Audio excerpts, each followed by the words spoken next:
Let's catch up with Tim Blair from the Daily Telegraph, joining us from Victoria's Wimmera. Good to talk to you again, mate. I know you and I and Mark Nicholson touched on this last week when the chair of the ABC, Kim Williams, had a go at Joe Rogan, who's, of course, world famous for his Joe Rogan Experience podcast, who's probably the most prolific podcaster in the world, or certainly the best known. And, well, here's a little snippet of what Kim Williams had to say. I think people like Mr. Rogan prey on people's vulnerabilities. They prey on fear.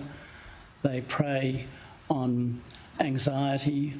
They prey on all of the elements that contribute to uncertainty in society. I personally find it deeply repulsive. It's extraordinary stuff, isn't it, Tim? Because your column on this was just so excellent. Smacked it out of the park.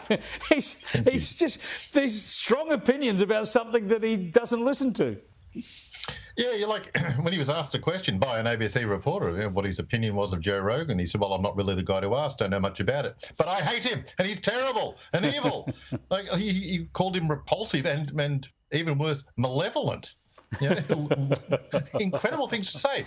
But it was always also interesting to me that his description of, or his guess at what Joe Rogan did, it tallied very closely with what Four Corners has been doing for decades, preying on insecurities, you know, undermining certainties, raising fears. Four Corners every week, mate. Come on. Yeah, improve your rate. As you said, you know, if you want fear, then look at these ABC programs. It's the scary music and all the undertones. Look out, you know, and Lord knows you check in on any of their reporting on climate change, and you just want to dig a bunker and hunker down. It is extraordinary because the thing about podcasts, what I find extraordinary about them, and I'm not a podcast listener. We talk about how everything in the social media age and with younger people is short attention span. A quick tweet, a quick hit that sitting down and watching television news is far too time consuming for them these days. Yet these podcasts go for hours, and you might have someone who's now being elected president, and the bloke who's been elected vice president, and countless others, experts in their field, in long conversation. This was an art form we thought that was lost.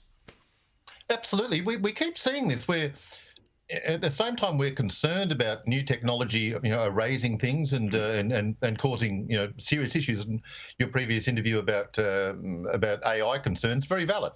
But we keep seeing this thing where old qualities are revived or rejuvenated by new tech. And, you know, 20, 30 years ago when blogging began, suddenly there were people using very long-form source material in their articles and links to source material of great length. And that simply wasn't possible with existing newsprint technology or even the sort of early versions of the internet. And now we've got, as you described, venues for multiple hours of discussion on things. And it's not, as Williams and others who misdescribe or misanalyze Joe Rogan, it's not all shock jockery. I mean, you can't sustain that for 3 hours. It's in-depth and it's probing and it's oftentimes very fascinating. Well, I note that Kim Williams is a composer and I've not listened to his music. So therefore, I wouldn't offer an opinion on it. I'm not going to say his music is rubbish if I haven't listened to it. Just on this theme, though, it filters through to another aspect of the ABC. I want to talk about Paul Barry leaving Media Watch. And he mentioned last night that his last little farewell this week will be on social media, where he's been doing a weekly Media Bites segment, which is their version of doing, you know, he thinks funny, lively, short pieces for social media. Here's what he said about it last night. And we'll leave you with a taste of our final show, the best of Media Bites, all 413 episodes, which will be out on social media later this week. Bites will not be back next year, which is sad, because making them was a lot of fun. Sorry, mate, you've got to go. It's the cuts, you see, nothing personal. Come on, off you go. Out. Yeah, well, there you go. Is that really cracking it with the hip crowd?